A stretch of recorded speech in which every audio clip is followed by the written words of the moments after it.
হাই বন্ধু বান্ধৱীসকল, good evening. আপোনালোক সকলো ভালেই আছে চাগে? আশা কৰিছোঁ ভালেই আছে আৰু কামনা কৰিছোঁ আপোনালোক সকলোৰে কুশল মংগল। এটা বিশেষ কাৰণবশতঃ ভিডিঅ'টো বনাইছোঁ। দুজনমান ব্যক্তিয়ে মই যেতিয়া গণশিল্পীগৰাকীৰ ফটোখন যেতিয়া মই বৰহাটত তুলি দিছিলোঁ, তাৰ পাছতে ভিডিঅ'টো দিয়াৰ পাছত দুজনমান নেতিবাচক মনৰ ব্যক্তিয়ে নেতিবাচকভাৱে মন্তব্য আগবঢ়াইছিলে। মানুহক জীয়াই থাকোঁতে আচলতে তেনেকুৱাবিলাক উপহাৰ দিয়াটো উচিত হয়। একচুৱেলি আপোনালোকে ঠিকেই ভাবিছে কথাটো, সেই ভাবিয়ে মই ভিডিঅ'টো বনাইছোঁ। জীয়াই থাকোঁতে চিন্তা কৰিব লাগে। ৰাজীৱ শদিয়াৰ অন্তিমখন মঞ্চ আছিলে ৰহবাৰী পৰ্যটন মেলা। ৰহবাৰী পৰ্যটন মেলাত মই প্ৰায় 15-20 দিন আগৰ পৰা কাম কৰি আছিলোঁ।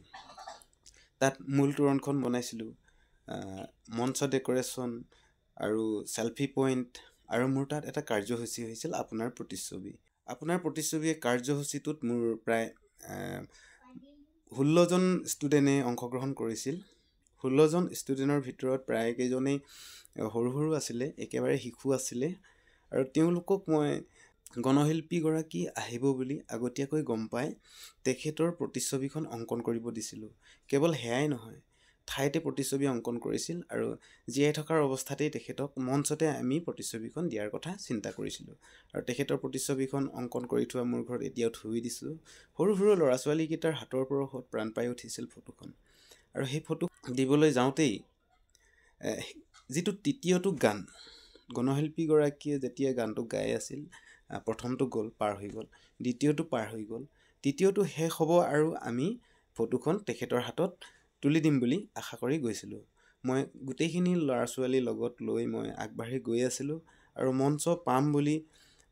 মঞ্চ পাবৰ কাৰণে আৰু হয়তো খুব বেছি 30 ছেকেণ্ডমানহে লাগিলহেঁতেন মঞ্চ পাবলৈ। আৰু ঠিক তেনে সময়তে আমাৰ গণশিল্পীগৰাকী মঞ্চৰ পৰা বাগৰি পৰিল। জীয়াই থাকোঁতে তেখেতক ফটোখন আমি দিবলৈ নাপালোঁ। সেই ফটোখন বৰ্তমানেও আমাৰ লগত আছে।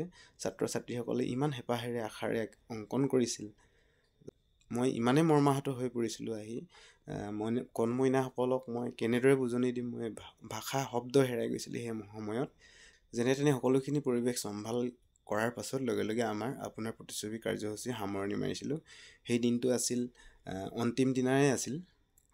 অন্তিম দিনা যে তেখেতে যেতিয়া মঞ্চৰ পৰা বাগৰি পৰিল, আমিনো কিয়নো এই কাৰ্যসূচীটো আৰু আগবঢ়াই থাকোঁ। তাতে সকলো সামৰি বয় বস্তু যি যেনেকৈ পাৰোঁ পৰাখিনি গাড়ীত উঠাই ছাত্ৰ ছাত্ৰীসকলকো বিদায় দি, তেওঁলোকৰ অভিভাৱকসকলক নিমন্ত্ৰণ দি বিদায় দিলোঁ আৰু আমি গুচি আহিলোঁ। তেখেতক আমি জীয়াই থাকোঁতে সম্বৰ্ধনা দিবলৈ চেষ্টা কৰিছিলোঁ।